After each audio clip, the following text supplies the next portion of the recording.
For 2 million years, we've been running for our supper. Natural selection has done its work.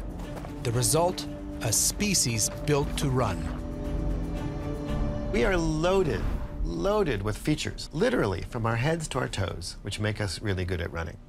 So let's start with our toes, right? So one of the features that's important about human beings is that we have short toes. Now why, right? It turns out that having long toes has no effect on walking. You can have long toes and do just fine walking.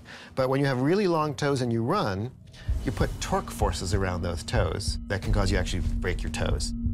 Another key feature in our feet is the arch. So the arch is this raised portion here of your foot, right, that acts as a spring. Now, you do not store and release elastic energy when you walk, right? But when you run, you start using your foot as a spring. 17% of the mechanical energy of the body hitting the ground gets stored up and then released by that spring alone. Now, the Achilles tendon is this amazing spring. It's actually the biggest spring in your body, and in a run, that Achilles soars up and releases about 35% of the energy of your body hitting the ground. 35%. So the spring is a completely passive elastic energy storage device. So when you hit the ground, right, and I'll take my shoes off here, right? When you hit the ground, right, and your foot comes down, as your ankle's coming down, you're actually stretching that spring. And then the second half of stance, that spring then recoils and helps push my body up into the air. It's energy for free. You don't use them for walking.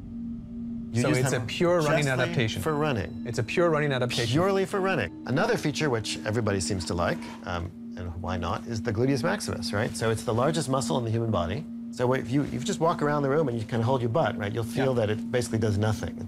But as soon as you start running, it fires vigorously with every step. The Gluteus Maximus essentially connects your legs to your hips. So as your body wants to fall forward in a run, the Gluteus Maximus contracts forcefully and stabilizes your trunk to keep your trunk from falling forward.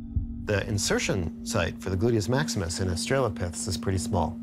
But as soon as you get to the genus Homo, you have this evidence for this real expansion of the upper portion of the Gluteus Maximus, which is really important for running. Our primate cousins, they don't have those bums that pop out, if you will. Yeah, chimps have tiny butts.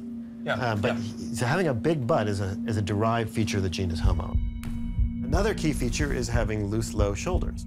When you hit the ground and you run, your head wants to pitch forward.